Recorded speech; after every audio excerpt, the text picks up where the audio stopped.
Fala, FDP, tudo bem aí com você? Estamos chegando com mais um episódio do nosso podcast Fora do Ponto, depois de uma viagem longa para a Grécia, 15 dias descansando, onde ficou sob o comando de Paulo Carvalho. Eu estou de volta, tá? E é muito legal ter você aqui na nossa audiência, você que vem acompanhando o nosso trabalho no YouTube, também nas redes sociais. Então a gente está chegando com mais um episódio fantástico do Fora do Ponto e daqui a pouco eu vou apresentar para vocês a nossa convidada. Tava com saudade de mim, Paulo, ou não? Um pouco. Seja bem-vindo ao nosso internauta. Quero te dizer duas coisas rapidinho. Primeiro, a minha performance aqui como apresentador foi muito elogiado, viu? Principalmente pela minha mãe, tá? Que adorou aqui eu de apresentador. Sinceramente, até comentou. Pô, mas não senti muita falta do Cassino, mas seja bem-vindo novamente. E falar rapidamente aqui, não vou tomar muito seu tempo, da nossa convidada de hoje. Porque veio realmente para ratificar o nível que nós estamos chegando. Porque ela é de altíssimo nível, tá? É um exemplo de sucesso, de superação.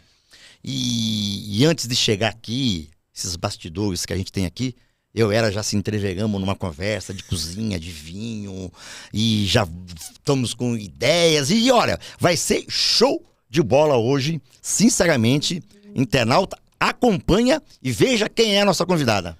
Se inscreva no canal, já deixa o seu like, claro, ative o sininho. Antes da gente apresentar a nossa convidada, nós vamos falar aqui dos nossos apoiadores, hein?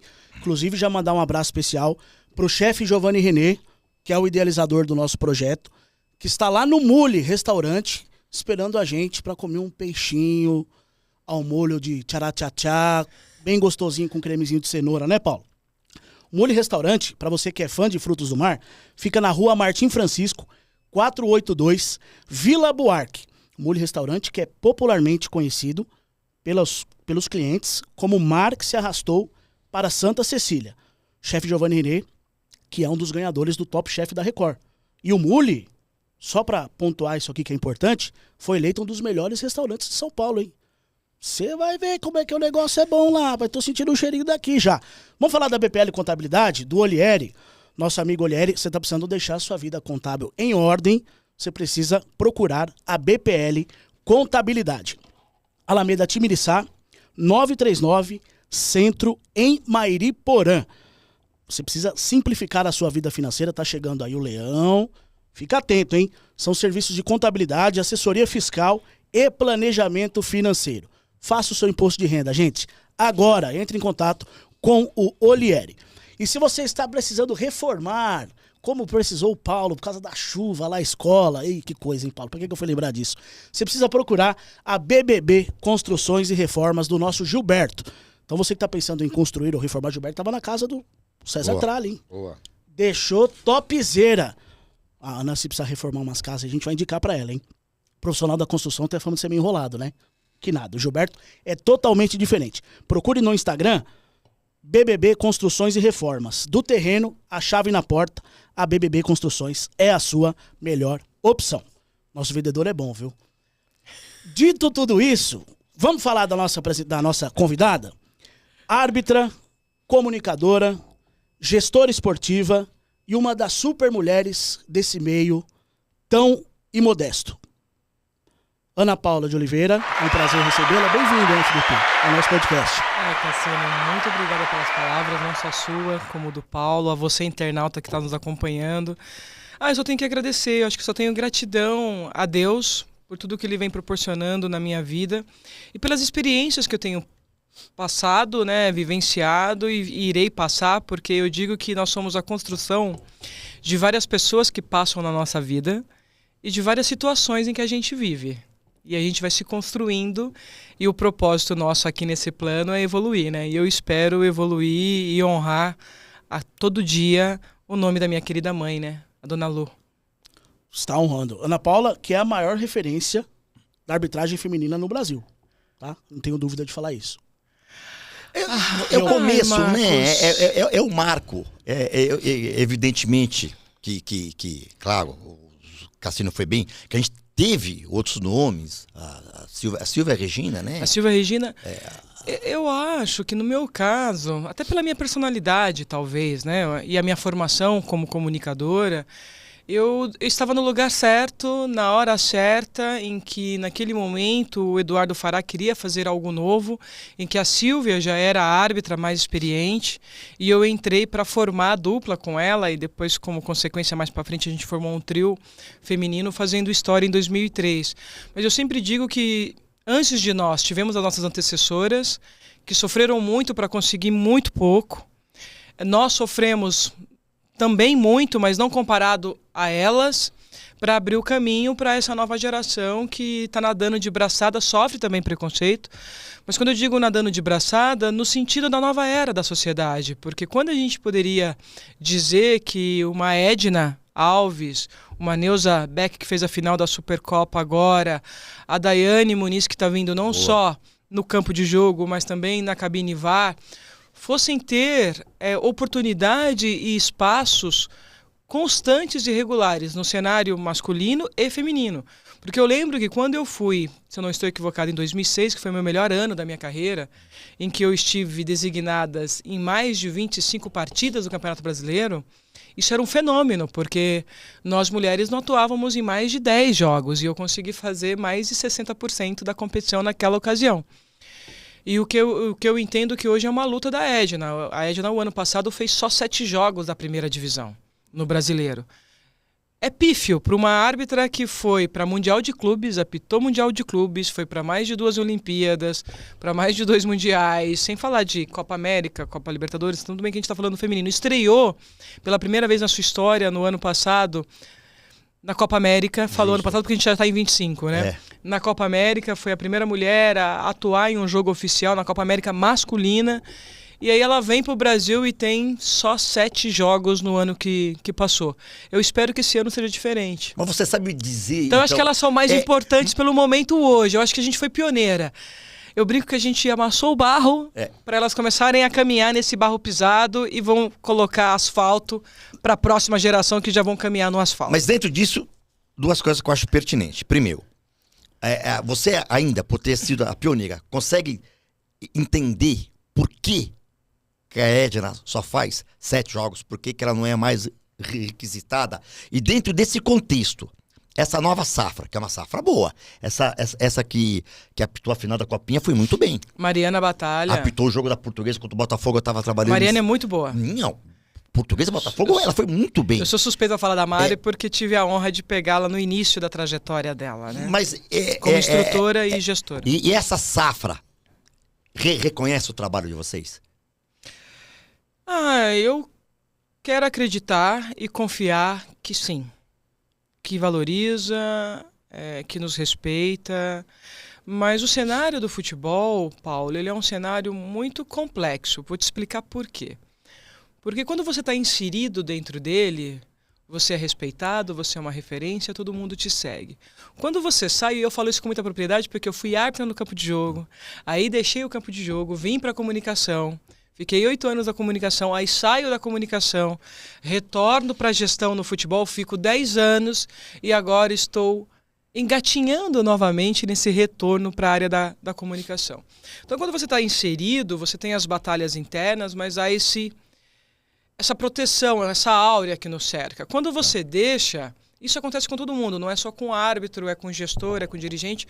Quando você deixa, você precisa de pelo menos 1 ano, 1 ano e meio para as pessoas voltarem a ter você como referência, a voltar a falar com você, a conversar, a não ter medo de te citar em uma entrevista, em uma referência. Porque quando você, igual eu estava ali como gestora, como líder, aí eu sinto que as meninas têm um carinho enorme, né, que querem estar perto. Eu até queria entrevistá-las algumas, porque eu estou lançando agora um canal no YouTube. Que legal! Em que nesse canal eu comecei com reflexões, então você que acesse lá no YouTube, por favor, Ana Paula Oliveira. Nesse primeiro momento são reflexões minhas, da minha vivência, da minha experiência. Então são momentos reflexivos de 5 a 8 minutos e que eu espero que a partir de maio, que é o meu mês, né, mês do meu aniversário, eu já comece com as entrevistas. E aí já se torne não só um canal de reflexão, mas também de bate-papo e diálogo com o outro. Eu acho que esse é o objetivo. E eu queria abrir esse canal Com a Mariana. Olha só que interessante. Com a Mariane Batalha, que é uma menina que eu conheço, que eu tenho uma admiração e um carinho absurdo. E aí, quando eu acionei a assessoria da federação, eu não pude tê-la no meu primeiro episódio, assim, no meu primeiro capítulo. Então você entende que há ainda que é normal, esse processo de, não, respira primeiro. E eu acredito que, quem sabe, até maio, eu já consiga não ter só a Mari, mas ter a Edna, ter a Neuza, ter o próprio Rafael Klaus, profissionais em que eu dividi o dia a dia por muito tempo, né? E conversar com eles não só do que é a vida de árbitro, o que é a vida pessoal deles, mas também o que eles esperam, o que eles almejam do campo da gestão. Que é uma área que eu atuei. Mas bem na prática, que tipo mas assim, sim, elas respeitam e admiram. Mas assim, o que a federação alegou, assim, a assessoria hoje, literalmente, do seu convite que você fez? Olha, tô fazendo um canal, quero convidar a Mariana, quero convidar a Edna. Que tipo de resposta que veio? A resposta do momento é que elas ainda não estavam preparadas, né, para entrevistas, para bate-papo. Então há um processo de amadurecimento. E tá tudo bem, Paulo. Eu tô numa fase da minha vida que, assim... Paz e amor. A experiência faz a gente ser mais leve. Eu acho que eu já lutei tanto, e não vou negar para você. Eu já lutei tanto. Eu já briguei tanto. Eu já precisei chutar a porta, literalmente, para poder ser respeitada. Que eu tô numa fase da minha vida que eu não quero mais isso. Eu quero uma coisa que eu sempre acreditei e acredito, que é por meio da educação, é por meio do diálogo. E por diálogos difíceis, porque às vezes para você transformar, a gente precisa ter e passar por diálogos difíceis. Mas eu tô numa fase da minha vida que, assim, vamos viver um dia de cada vez, vamos construir, vamos procurar fazer o melhor. E cada um responde por si. Eu preciso responder pelas minhas ações. Tem um momento da nossa vida, da nossa fase, você já foi jovem, como eu já fui, que a gente quer transformar, quer mudar, quer fazer a revolução. Eu estou numa fase agora mais de aceitação e tentar transformar pelo exemplo, pelo meu crescimento pessoal, pela minha experiência e, sem dúvida, pela melhora do diálogo assertivo. Não estou dizendo que a gente não vai ter diálogos difíceis. Vocês podem me perguntar o que quiser, tá, Marcos? Mas a importância disso, dessa serenidade. Eu acho que esse ponto de equilíbrio é importante. E eu preciso confessar para vocês que quando a gente está inserido num ambiente muito hostil, infelizmente a gente acaba absorvendo essa hostilidade e acaba se tornando hostil também, por uma necessidade de sobrevivência. E não é o que eu acredito, não é o que eu sou. Então eu estou nesse processo também de praticar o detox e cada vez mais mostrar quem eu sou. Isso é entendeu? fantástico. Não, e que é... Tô admitindo isso muito humanamente para vocês. E é uma coisa... Fantástico. Gostei do que você falou. Fantástico. A palavra é essa, fantástica. Porque você acabou de falar tudo, né? O ambiente que você vivia... Ó, tá arrepiado, hein? Não é o processo que você... Não, tô sendo muito honesto. Não é mentira. A gente é fruto do que a gente vive, né? E essa transformação que tá te levando hoje a um outro grau de espírito, um outro momento. Porque aquilo que você falou, né? Tudo que você passou, até o momento desse de falar, olha, calma, agora eu sei, sabe, reconhecer melhor. Eu quero estar com uma outra, um outro momento do que você, completamente diferente do que você passou, Ana. Não, é outra era, é outro momento. E a gente tem que se desprender dessas coisas ruins, né? E aí eu devo muito à minha psicóloga, a Cris, eu chamo ela de Cris, a minha psicóloga, ela é sensacional. Devo muito à minha coach, a Michele Sampaio, que é dona, né, São pessoas que do Marcelo ajudam por Espanha, bem, que são proprietários da agência Grupo Comunicarte de comunicação e de preparação de CEOs. Eu a conheci na federação, me preparando exatamente para lidar com essa hostilidade. Claro. E ela é uma pessoa extremamente humana, como ela mesma fala, fofa, sabe? Gostosa de você conviver. Porque quando você vive num ambiente hostil, ser fofo é difícil. Não dá. Eu tô sendo Até muito... porque você vai ser...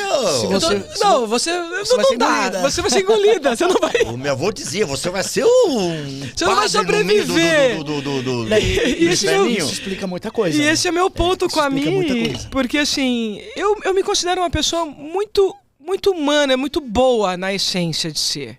E que às vezes a gente acaba se protegendo tanto, Paulo, que não consegue transmitir isso para o outro, né? Então eu acho que o trabalho da Cris, o trabalho da Michele tem sido maravilhoso na minha vida, juntamente com a minha mãe. Minha mãe é uma pessoa extremamente sábia, que sofreu muito, ela só tem a 5ª série, mas sofreu muito, a vida foi muito dura com a mamãe, mas ela soube criar 3 seres humanos sensacionais. Num momento difícil da vida dela, com problemas com o papai, dificuldades financeiras, e continuar sendo o nosso alicerce. E minha mãe sempre foi assim, nunca devolva o que você está recebendo, devolva algo sempre melhor.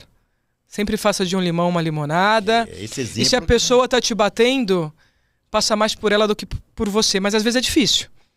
Às vezes quando a gente é novo, a gente tem um ímpeto. Até hoje eu confesso pra vocês que é difícil. Quando você leva muita porrada, não querer revidar. Mas a minha mãe tem esse senso, sabe? E eu acho que a vida mostrou pra ela que vale a pena ser assim. Porque hoje ela tem 3 filhos criados, hoje ela é avó, hoje ela tem a casinha dela que é simples. Que a gente conseguiu realizar o sonho dela lá atrás. E super bem com ela mesma. A sua mãe fica lá em Sumaré. Sumaré. E no Jardim Denadai. Então a galera do Denadai, de Sumaré, beijo no coração, pessoal, eu amo vocês. E é sempre muito bom voltar e estar com vocês quando eu tô aí no dia a dia. E a minha mãe é muito inteira, sabe? Ela é muito feliz com o que ela tem, com as dificuldades que ela passou. Ela é muito grata. Ela aprendeu a ser grata, Paulo. E a minha mãe viveu esse processo que eu acho que eu também tô vivendo. Tá. E ela falou assim, Ana, depois dos 40 sua cabeça vai mudar. Porque a mamãe reclamava muito. Sabe aquela pessoa que reclamava muito, lamentava muito? E ela também amadureceu nesse ponto e ensinou pra gente essa questão da resiliência. E hoje ela é muito grata. Assim, a minha mãe é muito feliz e é muito inteira com ela. Eu espero alcançar essa maturidade, sabe? De ser plena, claro, com o que tem, com o que é. Chegar e ser ter grata. o exemplo Talvez da mãe. esse seja o segredo da vida, né? Verdade. Acho que esse é o segredo da vida, talvez. A gente Que não é um processo fácil, Não. né? Eu tô nele, eu tô nessa construção mas é ainda, a gente tudo admite. É tudo muito complicado, tudo muito difícil. E os tempos de hoje também não ajudam muito, né? A gente sabe um pouco da sua história, e você pode até relembrar o nosso internauta, que você começou por causa do seu pai era apitava também na várzea. Meu pai era árbitro de futebol amador. E eu comecei, Paulo, é muito interessante, porque todo mundo fala assim, primeiro da paixão. Eu sempre gostei muito de esportes. Até hoje eu pratico. Eu sempre gostei da prática esportiva, sempre me fez muito bem, porque eu sempre fui uma criança muito ativa, né? Não vou dizer que eu não sei se bobear, eu devo ser hiperativa, porque naquela época a gente não tinha os diagnósticos. Então eu sempre fui uma criança muito ativa, de pensar muita coisa ao mesmo tempo. E ansiosa, porque quando você é muito ativo, você tem a ansiedade. Você gera uma ansiedade. Então eu já era uma criança ansiosa. E a prática esportiva sempre me ajudou, né? Não só na questão da saúde, eu tive bronquite, então ir para a natação me ajudou, aí depois ir para o atletismo e assim sucessivamente. Então o esporte me ajudou na questão da saúde, na questão desses controles que quando a gente é criança a gente não domina. Mas me fazia muito bem, tanto é que a minha mãe deixava, vai treinar, vai praticar seu esporte, porque quando a gente voltava para casa a gente dormia, né? A criança dorme e dava sossego para a mamãe. Então o esporte sempre fez parte da minha vida. E aí, com 14 anos, meu pai teve um problema financeiro muito grave, perdeu tudo que ele tinha. Engraçado isso, porque a minha vida é sempre um recomeço, né? É interessante. Papai perdeu tudo e aí precisou recomeçar. E uma das maneiras que ele viu o recomeço era por meio da taxa que ele recebia no futebol amador como árbitro. E naquela época precisava de pessoas para atuar na mesa. E como eu sempre fui muito estudiosa também, eu tenho 2 pontos muito fortes. Eu amo esporte e amo estudar. Boa. Amo estudar, Paula, assim, adoro. Toda hora eu tô fazendo um curso diferente, agora eu tô terminando a pós em neurociência e já quero emplacar, não sei se eu volto para a universidade para fazer psicologia ou se eu emplaco mais uma nova pós. Eu amo estudar. E meu pai falou, olha, como você é estudiosa, estão precisando de pessoas para escrever, ser tipo uma relatora, sabe? Porque na época os árbitros, eles aprendiam por oralidade, muitos não sabiam ler e escrever. E aí eu era essa escrivã do futebol, vamos falar assim. Mesária que chamava, Era né? mesária. E aí a partir daí eu tomei gosto, aprendi a gostar, como eu falei, eu sou muito curiosa, então queria entender as terminologias, o que é jogo brusco grave. Eu não sabia. E aí fiz meu primeiro curso de arbitragem na Liga Hortolandense de Futebol, eu tinha 15 anos. E de lá pra cá não larguei mais e não pretendo largar. Eu digo sempre que assim... Bichinho que picou. Eu vivo momentos de eu tô 100% inserida, perdão. E há momentos que eu me afasto um pouquinho para me evoluir, para melhorar, para voltar mais forte depois. Então eu digo que eu tô vivendo um momento agora na comunicação que eu amo.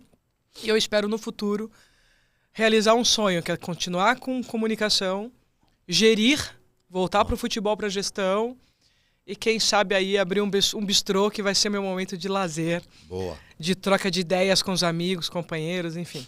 Só dentro desse contexto... Mas foi assim que começou a minha carreira. E dentro desse contexto, eu vou... Começou aí. Eu tô muito falador hoje, né?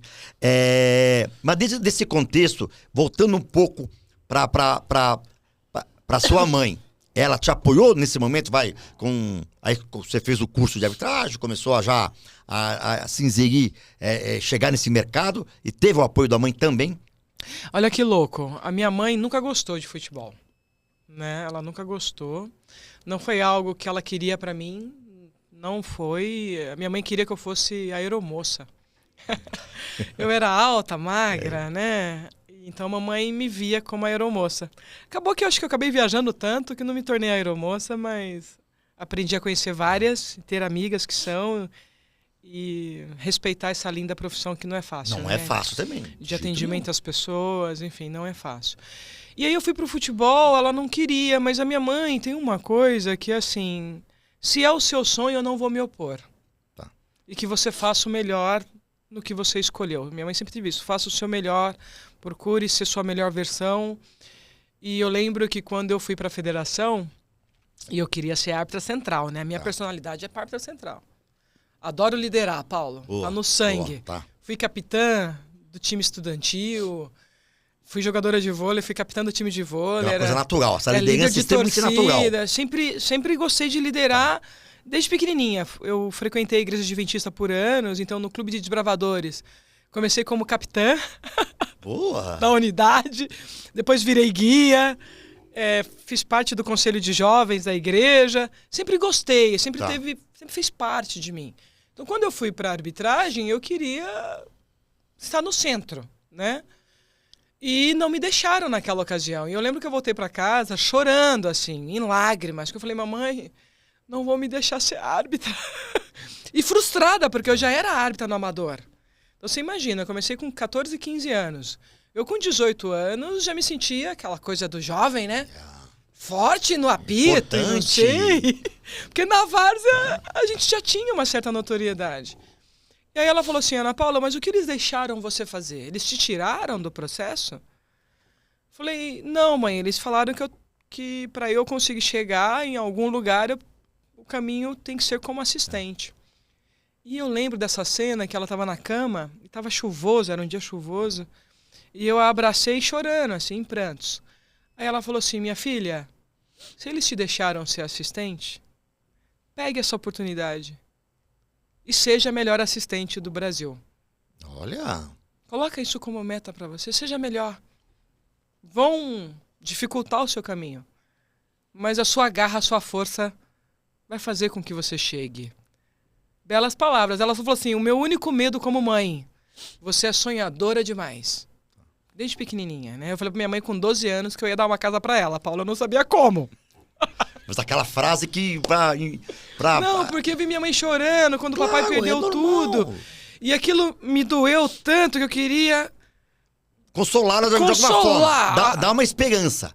E aí eu falei, mãe, eu vou te dar uma casa. Deus vai me abençoar para que eu consiga realizar o seu sonho. E a palavra tem poder. Claro, sem dúvida nenhuma. E a palavra tem poder. E ela sempre falava assim, minha filha, você sonha demais. Eu tenho tanto medo de você se frustrar tanto. Tudo bem que a frustração faz parte da construção. Mas eu não sei se você vai suportar, porque ao mesmo tempo, minha mãe sempre me achou sensível também, né? Mãe conhece melhor o filho. A gente acaba tendo uma capa, mas a mãe conhece melhor o filho. E aí ela me abraçou e falou isso. E assim, Paulo, isso foi tão forte pra mim, que eu falei, eu vou ser a melhor. Eu vou fazer de tudo para estar entre os melhores do país. Dito e feito, né? Ela conseguiu. Dito e feito. Não, ela conseguiu. Eu fui só instrumento. Foi ela. Se as foi palavras ela, a força dela. Se as palavras têm força, imagina só a palavra de uma mãe. Dito e feito. Não, é ela. Uma mãe, porque... E sem gostar, hein? E sem gostar da profissão. Ela foi me ver no estádio... Preocupada pra caramba. 2 vezes, uma vez lá em Sorocaba, no estádio do São Bento. Tava fazendo o jogo do São Bento. Ela discutiu na arquibancada. Nada que... Porque estavam me xingando, me ofendendo, falando barbaridades, né?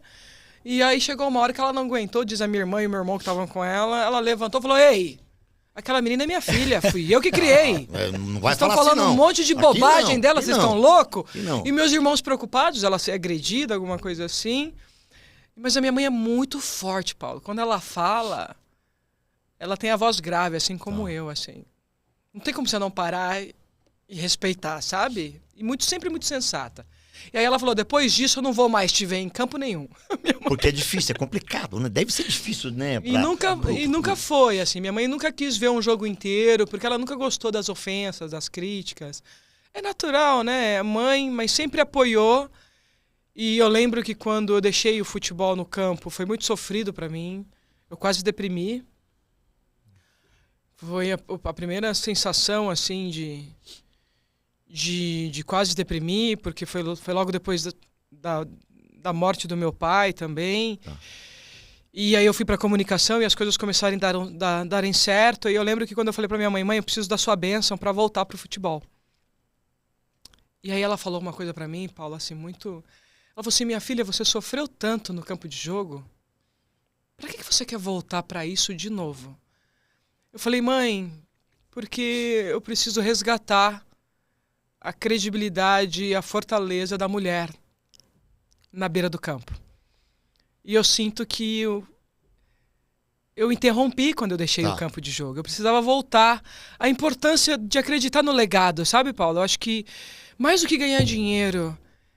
Deixa um exemplo, vai. É acreditar na força de você construir um legado. Deixar não, porque eu ainda tô aqui, eu quero construir muita coisa ainda. E eu digo que legado você deixa quando você vai embora. Porque aí é quando as pessoas vão lembrar de você, já dizia Cortella, né? Que é o que você deixa. Esse é o legado. Eu ainda estou no processo de construção. Mas eu sempre tive esse sonho de voltar para fortalecer a arbitragem feminina, porque eu me sentia também corresponsável com a minha saída.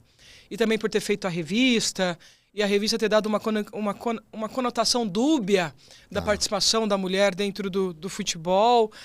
E aí ela falou assim, mas minha filha, você está tão bem na comunicação agora, você está começando a ganhar seu espaço.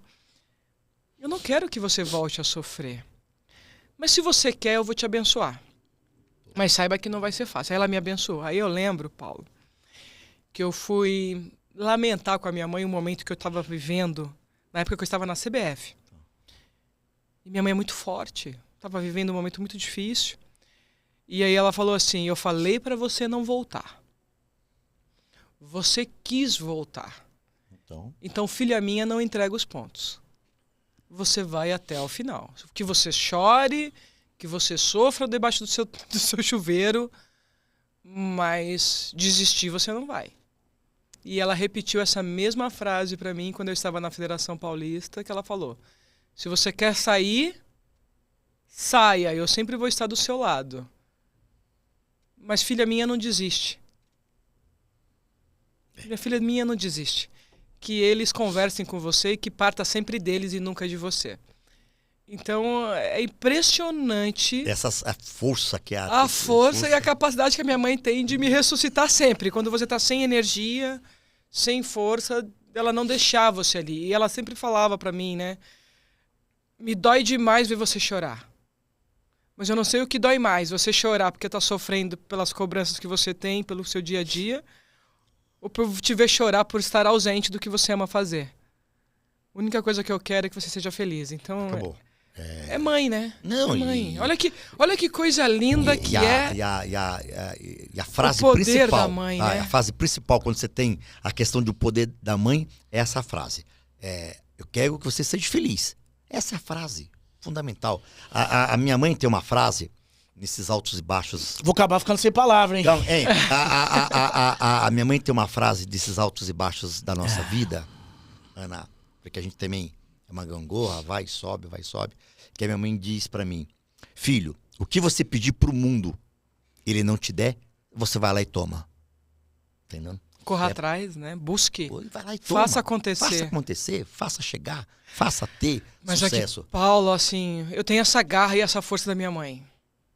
Só que eu vou dizer, temos que ser muito resilientes. Então, um recado que eu deixo para o internauta que está nos assistindo, seja no seu trabalho, seja a dificuldade na sua família, seja a dificuldade no seu relacionamento, confie em você, na sua essência, no que está dentro do seu coração e seja resiliente, porque em determinados momentos coisas vão acontecer para que você não realize o seu sonho, para que você não chegue nele. Vão ser adversidades que vão estar te provando o tempo todo. E você tem que saber cair e levantar quantas vezes for necessário. Aquela frase do Rocky Balboa, né? Que o difícil, né? O desafio está em apanhar, em levar os socos, as pancadas. E depois reagir, né? E reagir. Isso ficou famoso no filme do Rocky Balboa. Isso é muito real. Isso não é... Ana, é muito real. E todo mundo, cada um no seu mundo, no seu espaço, E eu quero te dizer que para chegar hoje nesse tem que ser muito nível, resiliente. Palavra de ordem, resiliência. E para chegar nesse nível de cabeça hoje, é porque a sua carreira teve altos e baixos, né? Você passou momentos top, momentos que teve dilema. Faz parte. De polêmicas, tá entendendo? Então... Vivi tudo isso, ainda vivo ainda, eu acho. Dentro desse tempo da carreira, do auge da carreira, desses altos e baixos, da onde que vinha você, internamente? Como é que você pegava essas questões de pensar, né, na questão de família, de mãe, de pai? Mas estou aqui, ó, sofrendo pressão, apitar no Morumbi. O internauta, a Ana pegou o Morumbi com 100 mil pessoas. 120? Peguei. Não pegou, Ana? Tive essa honraria. 100 mil, 120 mil pessoas, não é 30, 40 mil? Não, peguei estágio com essa marca, acima de 80, 90 mil. Paulo, eu vou parafrasear Raul Seixas na sua canção. Tenha fé em Deus, tenha fé na vida.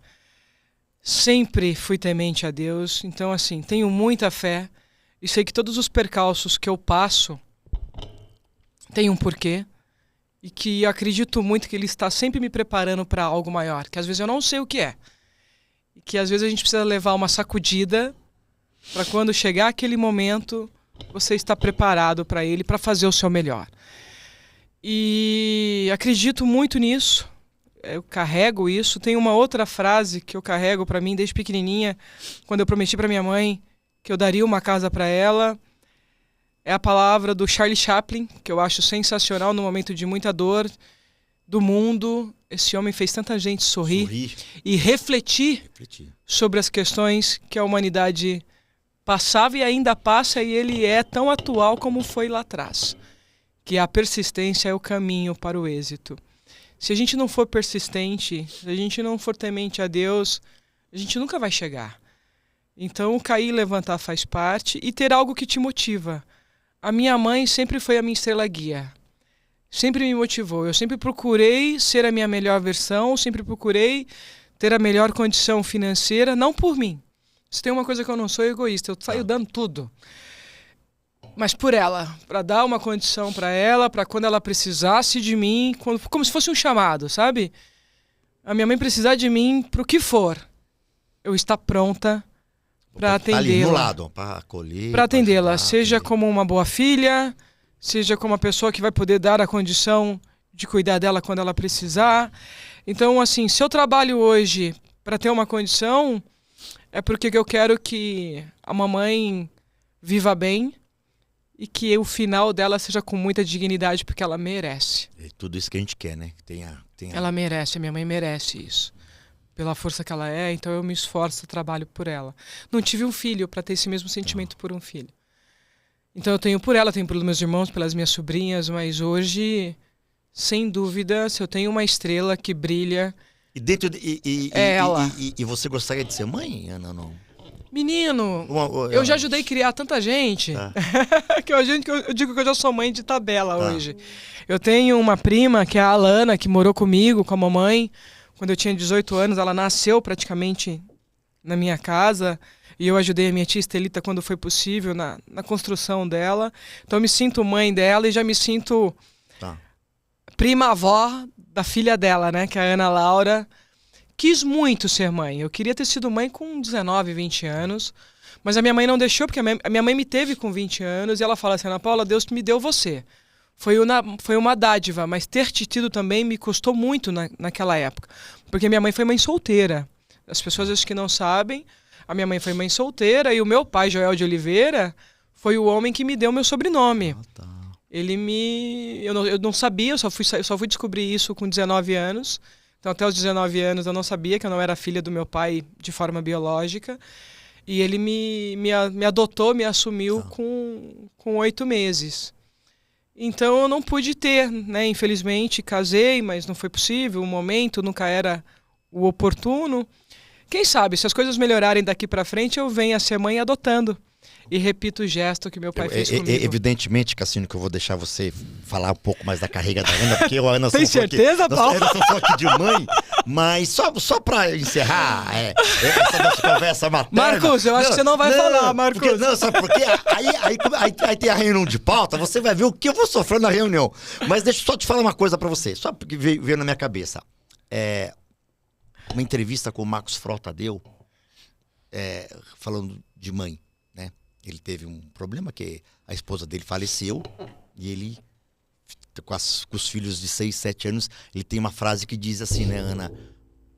Amor de mãe é diferente, né? O amor de mãe não exige troca, não exige... É puro, é genuíno. É genuíno, é uma coisa, sabe, amor de mãe, e a gente percebe o carinho que você tem, então é uma coisa fantástica. Cassino, por favor. Mãe é mãe, né? Vamos voltar na nossa pauta aqui, Ana, senão... Eu sou suspeita. Nossa, eu sou perdidamente apaixonada pela minha mãe. Você tá fazendo com que a gente queira conhecê-la, viu? A bicha danada, tá tão gostoso que... E é uma pessoa gostosa. Minha mãe é uma pessoa gostosa de conviver. Uma entrevista aqui pra gente. Isso é legal. Ela não gosta muito de aparecer. Mas aqui ela vem. Aqui você fala assim, o Paulo... Até porque ela é super simples. Mas a minha mãe é uma pessoa gostosa, Marcos, pra tomar uma cerveja, pra gente ficar numa resenha. Tipo, olha, é uma pessoa gostosa. A gente pode marcar um dia um almoço. É uma pessoa gostosa. Sou suspeita. Dizem que a gente... Tem uma coisa que falam, né? As pessoas lidam com a questão do amor, da paixão. Eu acho que não há coisa mais linda quando você ama alguém e se apaixona por ela diariamente. Porque entre altos e baixos, e assim... Gente, eu não vou dizer que eu não vivi frustrações com a minha mãe. Eu não vou dizer pra vocês que eu não vivi o momento da adolescência. E eu não concordo com tudo que a minha mãe pensa ou faz. Mas o amor que eu tenho por ela é tão lindo que todo dia eu me apaixono, mesmo quando eu tô brava. Entendi. Com ela. Tá bom. É algo surreal. Então eu acredito muito nisso, nesse amor genuíno, nessa troca. E de você aceitar a pessoa que você ama como ela é. Eu nunca quis mudar minha mãe. Eu nunca quis que ela fosse diferente do que ela é. Eu aceito a minha mãe e acho linda as imperfeições que ela possui. Porque é por meio delas que a gente conversa e crescemos juntas. Então, é uma dádiva. Uma paixão. Cassino, eu posso... Ela tá falando que ela tá solteira, mas o cara pra conquistar o coração dela vai ter trabalho, hein? Ele é muito acima da média, muito acima da média. Imagina, Marcos. Mas muito acima. Já tem a voz tipo Ana Carolina, né? Imagina. Já dá uma intimidada no cara. Você falou que pisou o barro, né? Eu quero falar um pouquinho da carreira.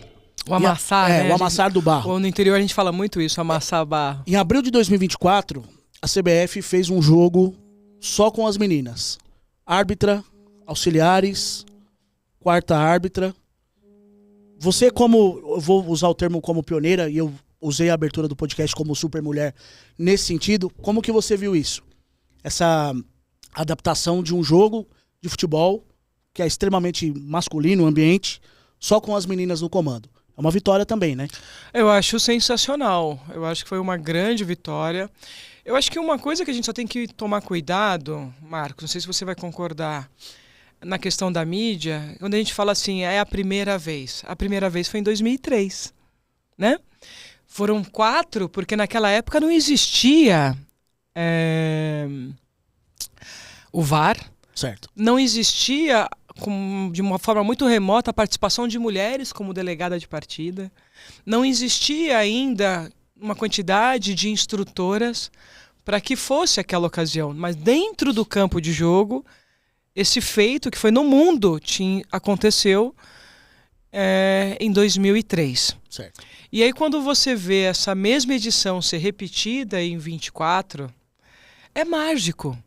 Porque você vê como nós evoluímos de uma era e que tinha-se pouquíssimas mulheres num único segmento. E quando eu digo era no campo de jogo, eram algumas jogadoras, algumas narradoras que também sofriam muito. Eu tive com a Claudete, adorei estar com a Claudete. Claudete Troiano. Não, sensacional. Claudete, um beijo pra você. Porque o que essa mulher viveu, o que essa mulher já ouviu, o que ela passou dentro da área da comunicação, seja como repórter, seja como narradora. Então essa geração agora de comunicadoras, eu como comunicadora, tenho que reverenciá-la. Perfeito. Entende? Tenho que bater palma, tenho que aplaudir e tenho que me sentir honrada quando eu estou ao lado dela, porque foi como eu me senti numa transmissão que fizemos juntas pela Record News do futebol feminino ano passado, de eu estar ao lado dela. Pô, ela entrevistou Pelé. Eu não tive a honra de estar ao lado do Pelé. Acho que é o sonho de qualquer comunicador esportivo, Você né? entende? Então, Sim, então, assim, foi mágico o momento do ano passado. Eu acho que foi incrível. Mas eu acho que a gente tem a obrigação de eternizar a nossa história, as nossas memórias. Eu sei que dentro da memória coletiva, por interesses afins, a gente seleciona o que é colocar no museu, a gente seleciona o que é colocar nos livros, a gente seleciona, né, o que a gente quer guardar para a humanidade. Eu sou da geração que respeita demais aquela pessoa que amassou o barro. Claro. Eu tive uma indisposição, pode falar assim, com a Leia Campos, quando eu era menina. E quando fiz a revista, a Leia me condenou, falou que eu estava manchando a história dela. E, na verdade, nós éramos histórias diferentes. Ela construiu uma história na década de 70 e eu construí uma outra história nos anos 2000. E tá tudo bem a história ser diferente. E tá tudo bem. Mas aí, Deus é tão sábio e tão divino que os nossos caminhos se reencontraram. E eu tive a chance de falar com a Leia, de conversar e de entendê-la um pouco também, né? Porque é isso. É duro quando você vê... Ela viveu uma era de ditadura em que o futebol foi proibido. Para nós, o feminino foi liberado em 74, para nós mulheres 76. ficou 40 anos, né? Não se jogava. Com a proibição de se jogar, enfim. E ela viveu esse momento de luta aí, de revolução mesmo.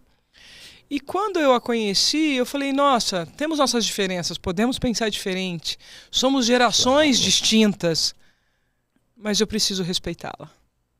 Eu tenho a obrigação de respeitar, porque se eu estou aqui hoje, é porque tivemos Leia Campos, é porque tivemos Edilene Siqueira, é porque tivemos Cláudia Guedes, é porque tivemos Marta Peçanha, porque chegamos em Cleide Rocha aqui em São Paulo, e depois em Silvia Regina. A própria Silvia, que foi a... E assim sucessivamente. Na minha geração de repórter, tá? Duas coisas. A gente teve, não sei se você teve a honra de conhecer a Regiane Ritter, que foi a primeira repórter mulher, literalmente, repórter mulher mesmo, de um segmento extremamente machista. Porque eu não tive com ela ainda, mas eu conheço a história e estudei sobre. Ana, a gente entrava no vestiário do jogador.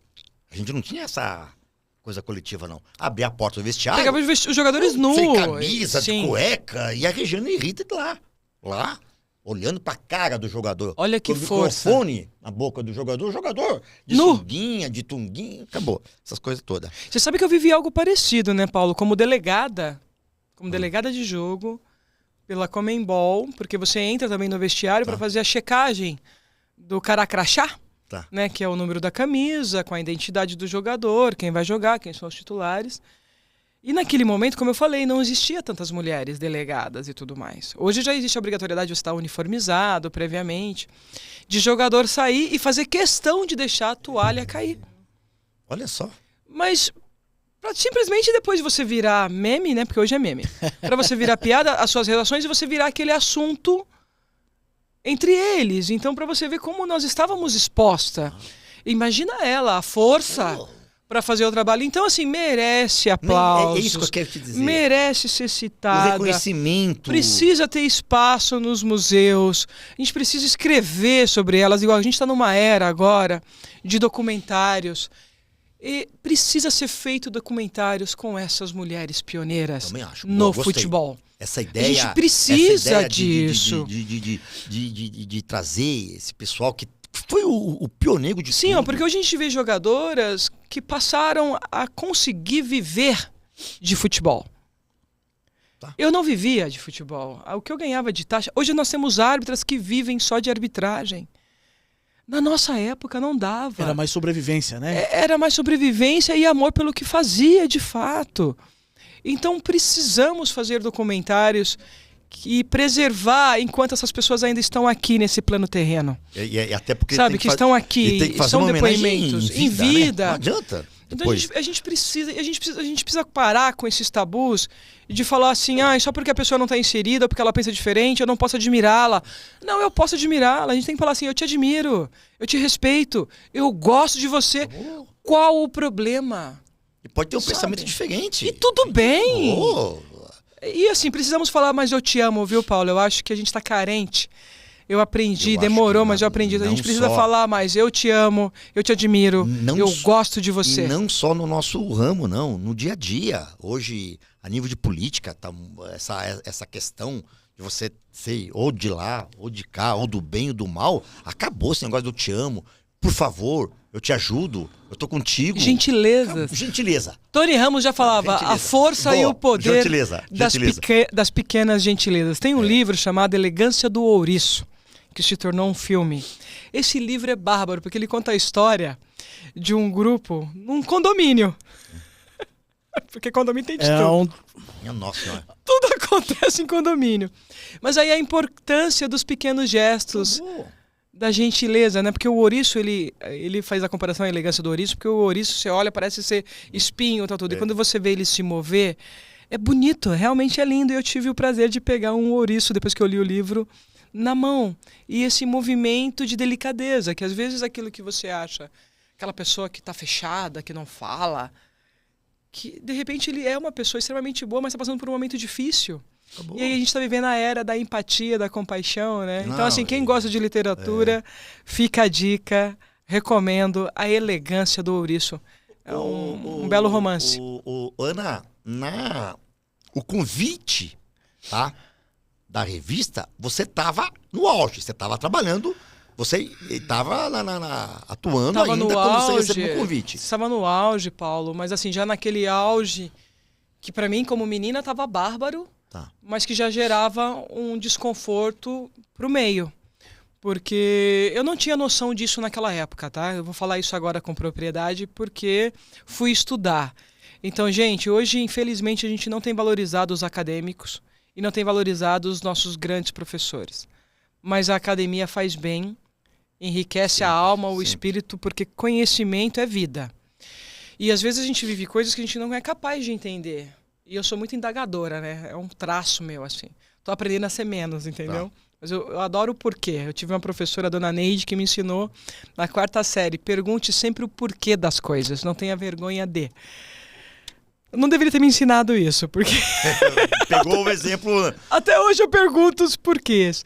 Mas por que eu tô trazendo isso? Porque naquela época eu tinha ganhado uma dimensão. Eu fui aclamada em 2005 por colorados e gremistas num clássico dificílimo no Rio Grande do Sul, que eu tenho um carinho... Grenal, né? Que eu tenho um carinho absurdo. Então, eu não tinha noção que eu tinha extrapolado as 4 linhas. Porque, para mim, estar dentro do campo de jogo era diversão, era prazer. Acho que eu entendo muito Neymar, quando surgiu, a alegria de jogar, o próprio Endrick. Eu me divertia no campo de jogo. Para mim não era peso, não era fardo. Era uma... mesmo com aquela tensão toda. Era uma grande diversão. Eu vou te dizer assim, eu amava e amo até hoje. Eu me divirto quando eu dou aula de arbitragem, eu me divirto quando eu falo de futebol. Eu gosto dessa áurea, sabe, dessa energia. que o esporte proporciona. Então ali eu não tinha dimensão, só que quando você ganha muita notoriedade, você passa a atrair coisas boas, admiração de muitos, mas também passa a atrair coisas negativas. A gente vive esse polo, né? De positivo e negativo. Então eu já estava num momento também que já estava incomodando muito. Então ao mesmo tempo que eu estava no ápice, já sentia intuitivamente que as coisas poderiam mudar a partir dali. E eu também sentia, que eu já estava com 29 anos em 2007, que eu precisava tomar uma decisão financeira, porque naquela época não se ganhava dinheiro. Se ganhava fama, notoriedade, acesso, você era convidada, igual eu fui convidada, para participar de grandes eventos, para estar... Pô, eu nunca imaginei que eu ia estar no Camarote Brahma em plena Sapucaí. Então a fama, ela te dá essas aberturas, mas não quer dizer que você tinha recurso financeiro. Acho que isso é importante, tá, gente? Não, ter fama não é ter recurso financeiro. E aí eu já entendia também que eu já estava envelhecendo, né? Porque eu tinha uma meta, ó, pra você ver, eu já era danada, viu, Paulo? Eu comecei na minha carreira com 14, eu queria encerrar minha carreira no campo com 35, com 35 me tornar instrutora internacional e ser a primeira gestora com 40. Não foi muito nessa ordem, mas cheguei.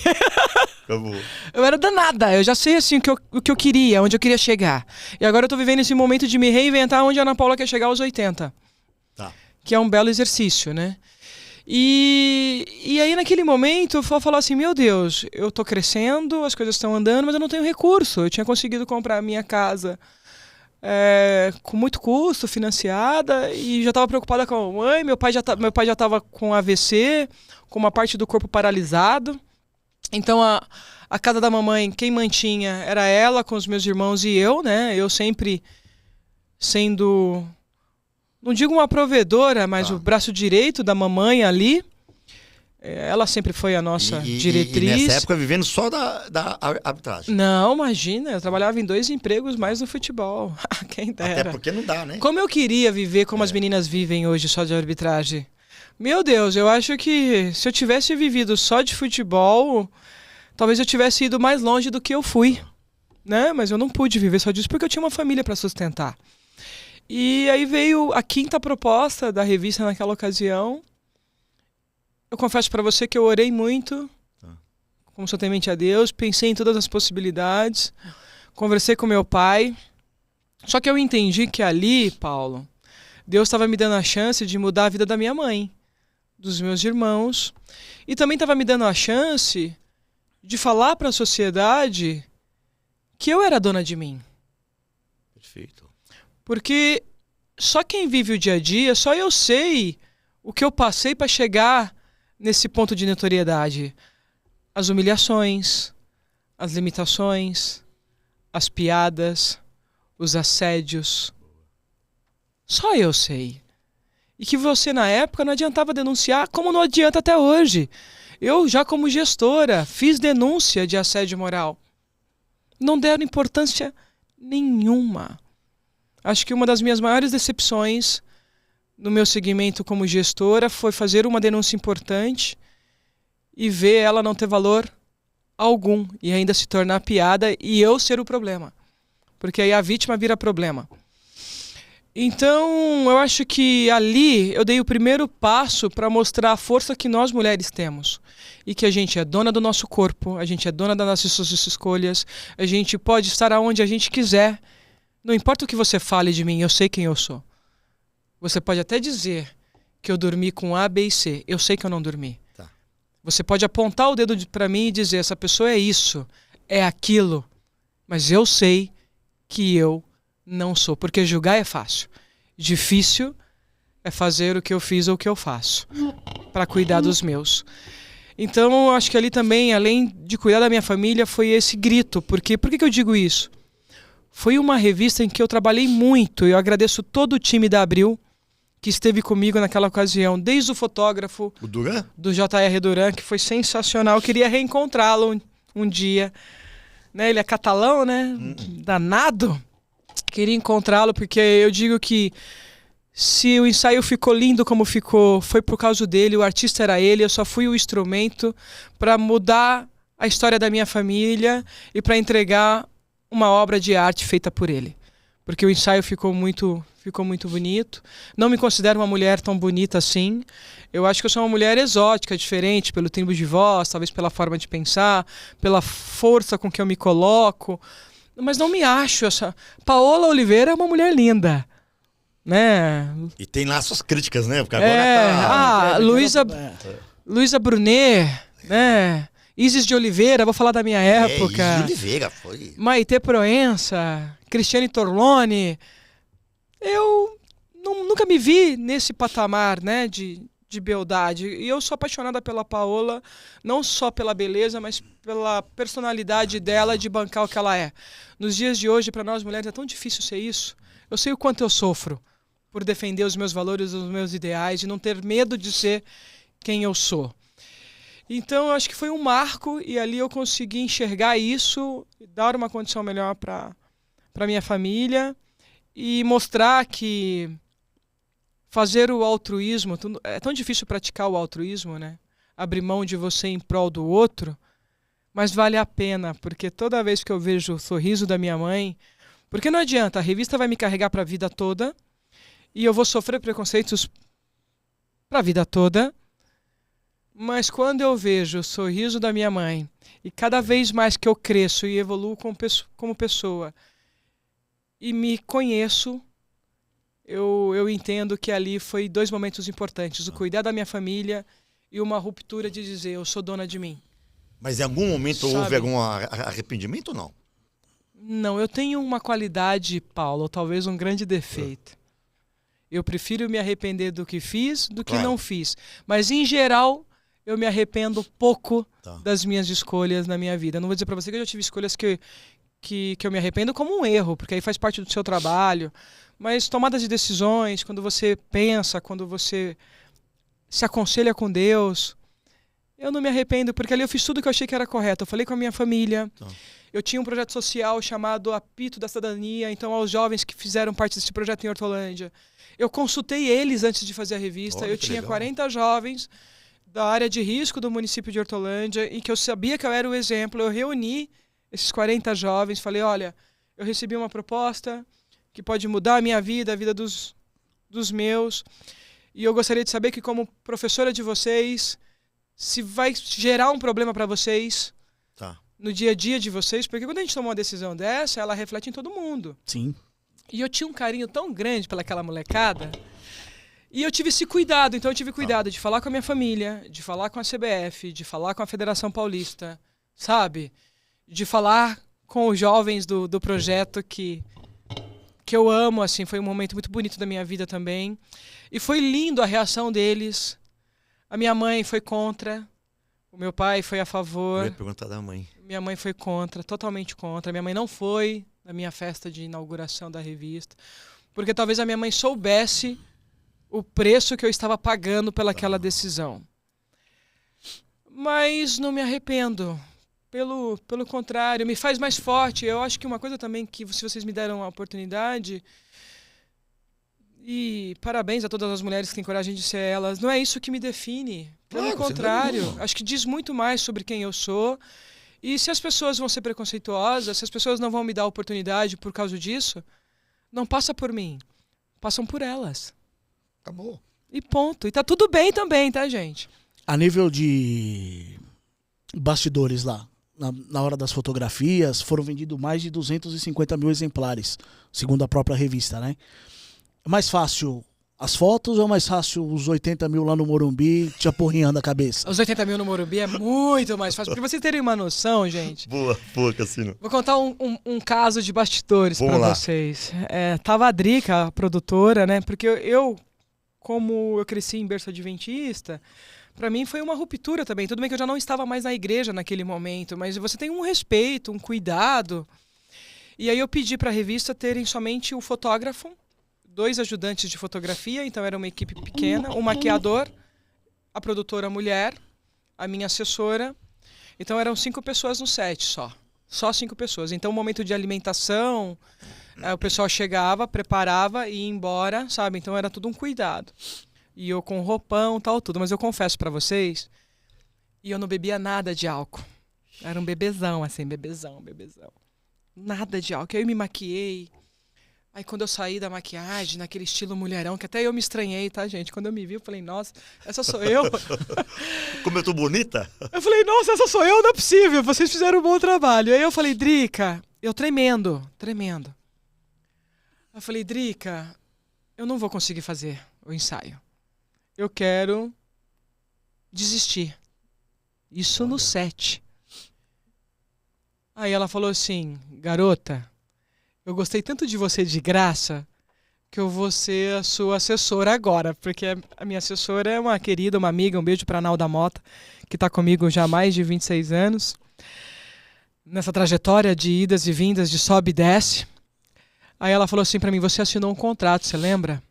Eu falei, lembro. Você viu a multa do contrato? E aí, Paulo, a multa do contrato eu ia entregar a casa que eu não tinha pago, o carro e ia ficar devendo. Não tem jeito. Aí a hora que ela me mostrou a multa do contrato, ela falou assim, eu sei que você não bebe, Toma uma tacinha de mas vinho. eu trouxe uma champanhe. Ah, tá. Drica, ótima, figurado. Eu trouxe uma champanhe. Beba. Menina, confia em mim. Toma 2 taças e vai fazer o ensaio.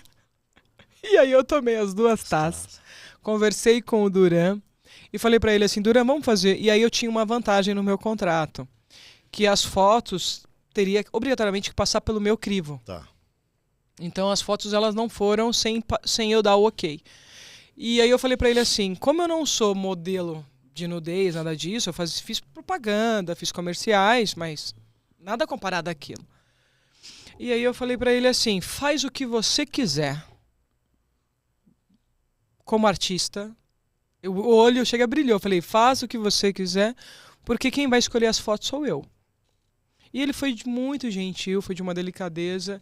E aí nós ousamos muito nesse ensaio, porque fizemos imagens totalmente diferentes, né? E foi um sucesso. Então, assim, parabéns à equipe da Abril, parabéns ao J.R. Duran, a minha equipe que cuidou de mim também. Depois a gente teve todo o trabalho de divulgação. E aí, por que eu estou falando da importância da revista da Ruptura? Foi uma entrevista em que se teve muitas mulheres pedindo autógrafo. Que legal. Eu autografei para muitas mulheres de todas as idades, desde jovens, maduras, experientes, e todas falando parabéns pela sua força, parabéns pela sua coragem, parabéns por mostrar a força da mulher. Então, assim, foi um momento da minha vida que me chamou muito a atenção.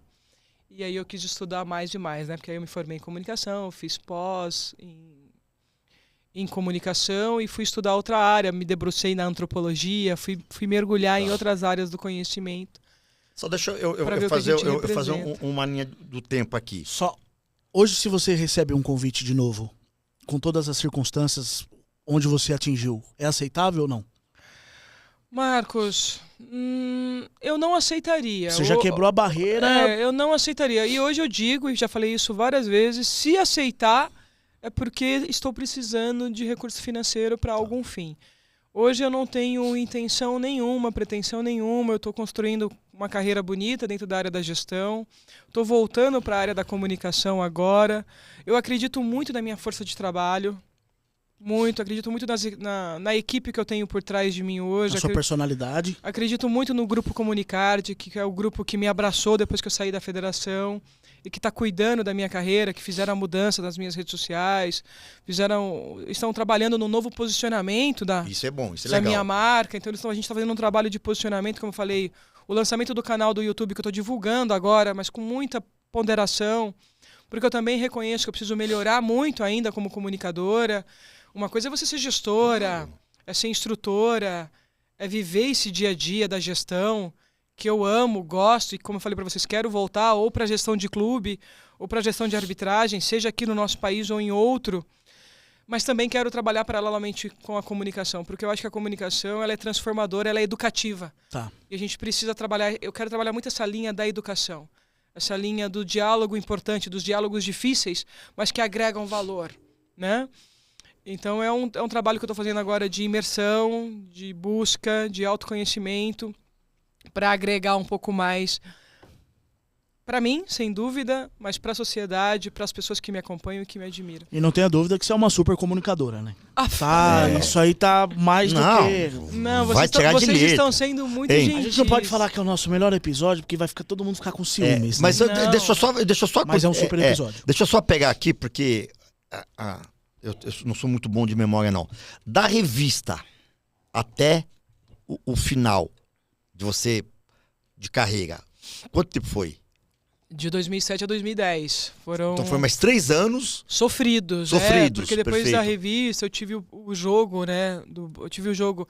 Eu tive o jogo. O jogo do Botafogo foi depois da revista? Foi antes. Ah, tá. Mas a revista já estava sendo negociada. Então, tá. assim, muita gente fala: você fez por causa do acontecido do Botafogo e Figueirense. Desculpa, não tem nada a ver. Tá, mas não, no jogo do Botafogo, a imprensa já sabia da revista? Não tinha sido assinado o contrato ainda. Mas ninguém sabia. Ninguém sabia tá. e eu estava sendo cortejada, vamos falar assim, para.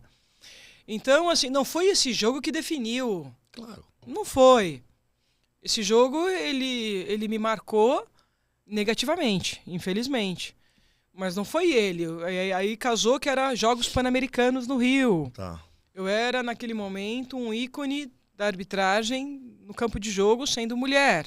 Então foram vários fatores. Era um momento em que a revista queria mudar o conceito, o formato, né? E a revista Playboy sempre foi muito respeitada no meio, no seu mercado. Então houve uma série de fatores que me fizeram fechar com a revista naquele momento. E mesmo assim, Paulo, eu quis voltar. E aí eu agradeço, e aqui eu não estou fazendo juízo de valor, se ele foi bom, se ele foi ruim, mas ao presidente Marco Polo Deonero, porque ele era o gestor da federação, e ele falou para mim: pode fazer que comigo você volta. As portas estão abertas para você sempre. E voltei com o Marco Polo no comando, voltei em 2008, inclusive a Fênix que eu tenho no corpo, foi esse retorno, porque eu vivi um ano de 2007 pós-revista horrível, que eu não desejo para ninguém quando você fala da sua carreira, da sua paixão. Fui muito humilhada dentro do meu meio, muito humilhada. Eu fui designada em jogos em que eu não tive lugar para dormir, não tinha lugar para tomar banho, não tinha vaso sanitário. E você já percebia que era um tipo de E já era uma árbitra consagrada. Eu entendi, eu acho que assim, eu sempre tive esse lado meio positivo das coisas. Eu entendia que fazia parte do meu processo. E que se eu quisesse voltar, eu ia ter que trabalhar, comer grama para voltar, porque não iam fazer da minha vida fácil. Mas quando você ganha uma notoriedade, e eu queria voltar, e isso que a minha mãe, quando ela me cobra, ela fala, porque a minha mãe viu o que eu passei nesse processo.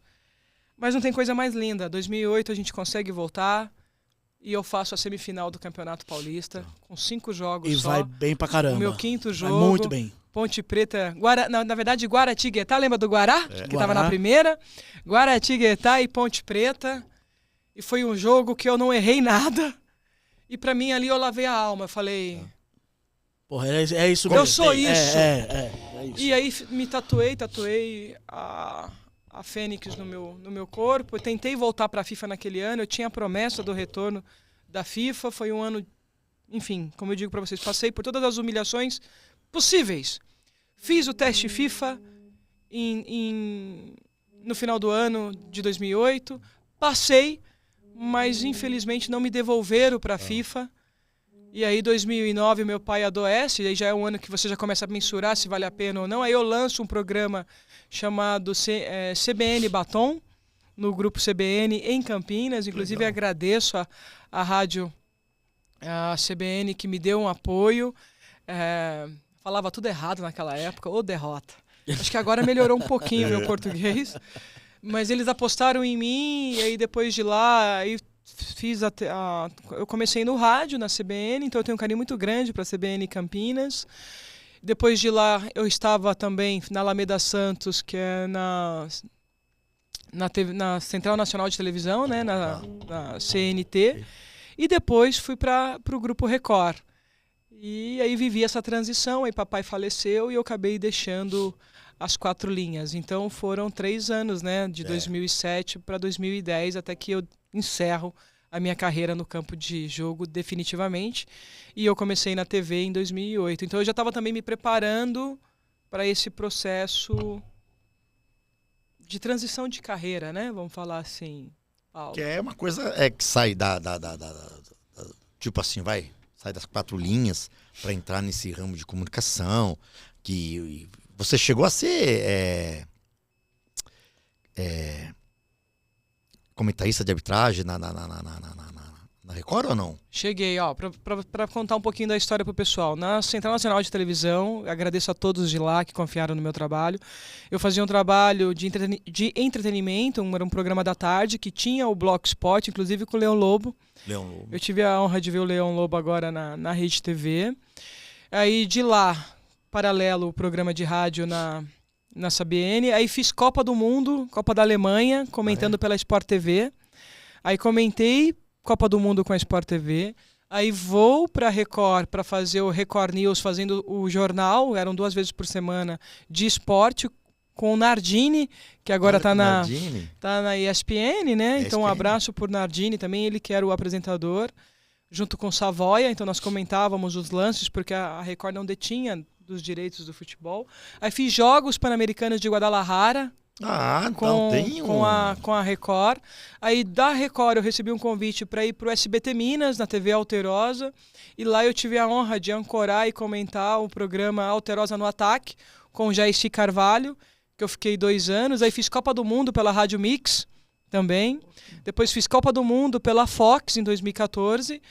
E aí quando eu encerro com a Copa do Mundo da Fox, que eu tinha intenção de fechar na época o contrato com a Fox, foi quando eu recebi o convite novamente aí do presidente Marco Polo Del Nero para voltar para a gestão, para começar uma trajetória de gestão junto à CBF na Escola Nacional de Arbitragem, que hoje não existe mais, mas eu fiz parte da construção da Escola Nacional de Arbitragem e comecei a escadinha.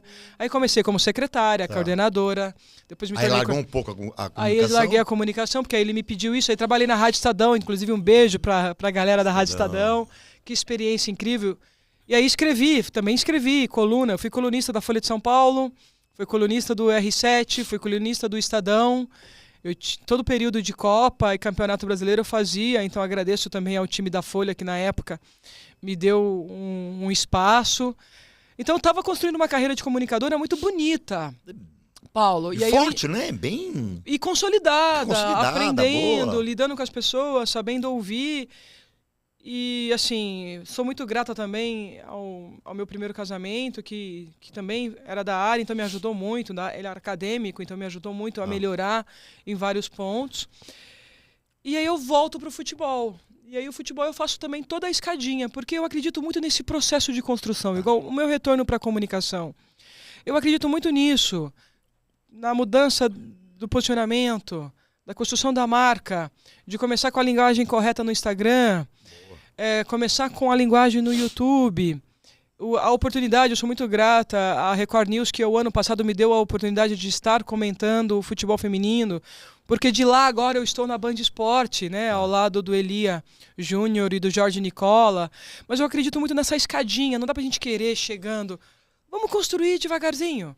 Então o futebol é minha carreira como gestora, e quando eu digo que eu estou preparada para coordenar qualquer espaço dentro da arbitragem, até mesmo de um clube, por que não coordenar uma equipe feminina, né, na área de gestão, como supervisora, gerente ou até diretora, porque eu comecei a escadinha. Comecei como secretária, coordenadora, fui para o cenário internacional, Conmebol, FIFA, aí fui para análise. Eu adoro análise de desempenho, então gosto de assistir o jogo, gosto de entender das questões táticas, gosto de entender como o árbitro tem que se posicionar e os porquês. Lembra dos porquês? Então eu gosto disso. Fiz cursos voltados para a área de gestão, então hoje eu tenho curso de gestão de futebol, fiz curso na Dom Cabral, de gestão de pessoas, de liderança em situação de risco e resultado. Então fui me especializar nisso. Fui a primeira mulher a ser membro da Comissão Nacional de Arbitragem. Hoje as pessoas citam muito a Regildênia, que parabéns para ela por continuar. Mas a primeira fui eu lá atrás, dentro desse processo de escadinha. Me tornei a primeira mulher a liderar a arbitragem aqui de São Paulo. Sou muito grata ao presidente Reinaldo Carneiro Bastos. Então eu entendo que eu sou um ser em construção e em movimento. Eu adoro movimento. E evolução, né? E evolução. Sempre se Então evoluindo, estamos né? nesse processo. E agora, nesse meu retorno da comunicação, eu tô começando bem Escadinha de novo. escadinha, degraus, porque quando eu chegar amanhã numa TV aberta com uma quantidade maior de jogos, como eu tive na News, quem sabe até voltar para a própria News com uma regularidade maior, conseguir fazer um trabalho bonito no Band Esporte, conseguir fazer com que o meu podcast se torne um podcast de entrevista, de entretenimento, vai ser mágico, porque eu fiz todos os processos. Então, chegar no momento que eu espero que chegue, de vitória nesse campo, vai ser a recompensa do trabalho, da dedicação e principalmente de todas essas pessoas que acreditam em mim. Porque quando a gente já é consolidado, é fácil, né, Paulo? Difícil é esse processo de construção, essa escadinha. E a gente tem que valorizar muito quem está do seu lado nesses momentos. Mas acho que o sucesso aí acho que deve ser certeza, né, Cassino? Não? Isso é tipo o bilhete da Mega Sena. Se soubesse que podia pôr uns 500 mil reais lá, você Cassino, jogava certeiro. Eu tenho que fazer uma pergunta. Eu tenho que fazer a... Então vai. Porque... A gente tá chegando no final. Mas eu preciso fazer um negócio aqui que eu recebi um monte de mensagem aqui. Bora. Alô, Nico. Se você tá procurando um iPhone com o melhor preço do Brasil, que ainda entrega em tudo quanto é lugar, que parcela, que a entrega chega rapidinho, além de vender com o preço mais barato do Brasil, eles ainda fazem reparos avançados no seu telefone. Mas onde é que fica? Atibaia, Rua José Alvim, 155, Centro. O seu celular novo, do jeito que você merece. Pode mandar uma mensagem lá, falar que viu no podcast que o Enzo fica igual o cachorro que tem 2 rabos, feliz da vida, viu? Retífica DF. Se você viu um fusquinha azul passando em alta velocidade ali na região de Santana, perto da Rita House, é o fusquinha que passou lá na retífica do Carioca, hein? Se você está em busca de potência, segurança e durabilidade para o motor do seu carro, você precisa então conhecer a Retífica de Motores DF. Onde fica? Avenida Conceição, 2871, Vila Maria. Trust Outlet, inclusive a gente precisa combinar, Ana. O Enzo mandou, mas não chegou o presente a tempo para você. Então depois eu vou combinar com você para mandar lá no seu endereço, tá? Olha, obrigada. Se você quer andar bonitão, igual a Ana Paula tá aqui no vídeo, ó. Trust Outlet, hein? Você que tá precisando renovar o guarda-roupa. Eu tô precisando. E a Rita tá te enchendo o saco por causa disso. Resolveu o problema. O especialista quem é? Trust Outlet. Onde fica? José Alvim, 155, Centro, em Atibaia. E a gente tem uma super novidade agora. Vai estourar o tempo, meu Deus. Eu preciso falar pra você dessa super novidade que vai ter agora nos nossos episódios, hein? Preste atenção, ó. Pra você, internauta que nos acompanha, temos o prazer de anunciar o nosso novo parceiro.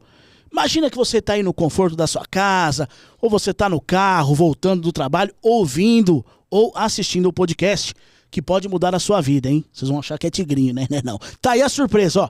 Tá precisando de uma grana extra? Quem é que não tá? Você precisa urgentemente conhecer a Fábio Modas Íntima. Comece agora, gente, a vender peças de moda íntima e faturar uma super grana. E dá dinheiro, hein? Paulo tem 30% do faturamento só de calcinha. Entre em contato através do Instagram ou do link que está na descrição do vídeo. São vários modelos e cores disponíveis, uma mais bonitinha que a outra. As melhores modas íntimas do Brasil. Lembrando que é venda somente no atacado e você não pode ficar de fora, né? Quem é que não gosta de ganhar dinheiro nessa vida, Paulo? Precisamos. Faça a pergunta de R$1 milhão para Ana Paula. A gente vai ter mais 1 ou 2 minutos? Depois a gente negocia.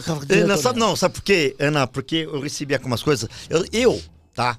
Eu trabalho em rádio e o Cassino me acompanha, trabalha comigo lá. Eu sou completamente contra o VAR. Vou ter como uma bolachinha que esse tema é polêmico. Eu sou contra o VAR, Ana. Acho que eu vou acompanhar você, esse tema é polêmico. Eu acho que o VAR não sai pra nada. Mas a sua opinião, aí mandaram, é muito mais importante que a minha. Porque o pessoal falou, eu quero você falando isso pra Ana. Eu sou completamente o VAR. O VAR pra mim não sai pra nada. Pra nada. Só atrapalha o futebol. Por favor, me dá um breve relato do que você acha do VAR. Eu provo o doce antes ou depois da resposta? Durante. Sim. Acho que a gente daria certo fazendo o programa junto, então. Olha só, Paulo, primeiro, eu sou favorável ao VAR. O VAR ele veio pra ficar e ele veio pra corrigir os erros. Qual é o desafio? Que eu acho que no Brasil a a gente passou por um momento de utilização inadequada. Vou tentar falar dessa maneira. Por quê? Porque o VAR ele não é protagonista. O protagonista tem que ser o árbitro. Então a gente tem que investir muito na arbitragem raiz, no campo de jogo. O árbitro tem que ver, o árbitro tem que buscar, o árbitro tem que se posicionar bem, o árbitro tem que falar com o seu assistente 1, com o seu assistente 2, com o seu quarto árbitro. O VAR é aquele recurso que quando você, como árbitro, fez tudo o que tinha que fazer humanamente falando, e lógico que a bola é mais rápida, o futebol é rápido, hoje cada vez mais, muito mais veloz em função da condição física dos atletas, aí sim vem o VAR. E aí eu preciso na cabine do VAR um profissional que saiba analisar as imagens e que quando for acionar ao árbitro, dê a ele a melhor imagem e deixa ele decidir. Acabou. Porque a decisão continua sendo do árbitro central. O que a gente percebe às vezes? Uma participação indevida do VAR e ele, de alguma maneira, querendo impor ao árbitro do campo a decisão dele. Tá errado. E aí você vai falar assim, mana, mas quando a gente lança um garoto novo num campeonato, e aí, não, eu vou lançar um garoto novo com VAR experiente, mas eu tô lançando esse garoto novo é porque eu confio que esse garoto vai fazer o que eu ensinei para ele fazer no campo de jogo. E se ele não conseguir visualizar o que ele precisava ver no campo, quando o VAR chamar, ele vai ter força, personalidade, olha só, o garoto jovem, de olhar na TV e falar, concordo, me equivoquei, vou lá corrigir. VAR, muito obrigada, mas a minha decisão de campo vai ser mantida. Eu preciso dar força, confiança, respaldo e estrutura para esse árbitro. O que hoje, e graças a Deus estou começando a mudar, porque eu vi agora no Paulista, parece que as coisas já estão melhorando, né? A gente fez um trabalho muito forte em São Paulo e o Patrício Lostot está continuando. Eu preciso ter árbitro forte. Mas o VAR não preciso ter árbitro que o VAR chama, o VAR chamou, eu já vou e mudo. Não, pode ser que eu não queira mudar e tá tudo bem. E aí a comissão depois vai soltar uma nota falando quem acertou e quem errou. Você entendeu? O VAR, ele é um assistente, ele é um recurso que você tem para algo que você não viu. E ponto. Então, assim, eu sou adepta da arbitragem raiz, que eu não sei quando o nosso programa vai entrar ao ar, mas eu quero parabenizar o Ramon Abad pela belíssima arbitragem da Supercopa Rei, em que ele trabalhou utilizando os recursos que ele tinha no campo de jogo. E detalhe, a única checagem que teve foi de impedimento, não foi do árbitro. E mesmo dos impedimentos eu cobro para que façam o melhor também, para que não tenha necessidade. Então, mas você vê um árbitro que procurou. Sim, a bola bateu nele algumas vezes. Bateu. Teve alguns erros de posicionamento que precisa ser melhorado? Sim, teve. Mas você vê um profissional preocupado em querer ver. Ele marcou um pênalti dificílimo, com uma chuva torrencial. Um campo alagado. E um pênalti muito bem marcado. Então a gente precisa valorizar isso. Então, sim, sou favorável, mas eu entendo e compreendo você, porque ainda utilizamos de forma inadequada o VAR no Brasil. Então eu não estou 100% louco, não. Porque o pessoal pega no meu pé, o pessoal manda mensagem, o pessoal grita comigo durante as transmissões. Para mim ainda, apesar da excelente explicação da Ana, para mim o VAR não serve para nada. Tirou a autonomia do árbitro, acabou com os auxiliares, porque o bandeirinha hoje não precisa mais quer dizer, ele nem marca mais o impedimento, né? Ele deixa o lance seguir. Então, de novo, ele tem que marcar. O campo tem que ser raiz. Mas só não tá mudou a acontecendo técnica, isso, entendeu, Paulo? Mas o campo tem que ser raiz. Então, o assistente ele continua tendo o seu valor. Lógico, facilitou um pouco mais. Facilitou porque, igual, eu tive um erro milimétrico no jogo Botafogo e Figueirense. Se eu tivesse VAR naquele jogo, eu estaria apitando até hoje, porque eu tenho idade para estar no campo de jogo até hoje. Infelizmente, não tinha VAR. E eu fui condenada por um erro milimétrico, porque aí que está o ponto. Mas o VAR podia falar que estava impedido. Uma coisa é o VAR entrar em erros milimétricos de assistente. Que eu acho que não tem jeito, às vezes a olho nu a gente peca. O que não dá é o VAR ter que entrar em lance de 1 metro. Em lance de 60 centímetros. Na minha carreira, eu faço um desafio para quem estiver nos assistindo. Na minha carreira, 12 anos de profissional no campo de jogo, eu nunca tive erro de metro.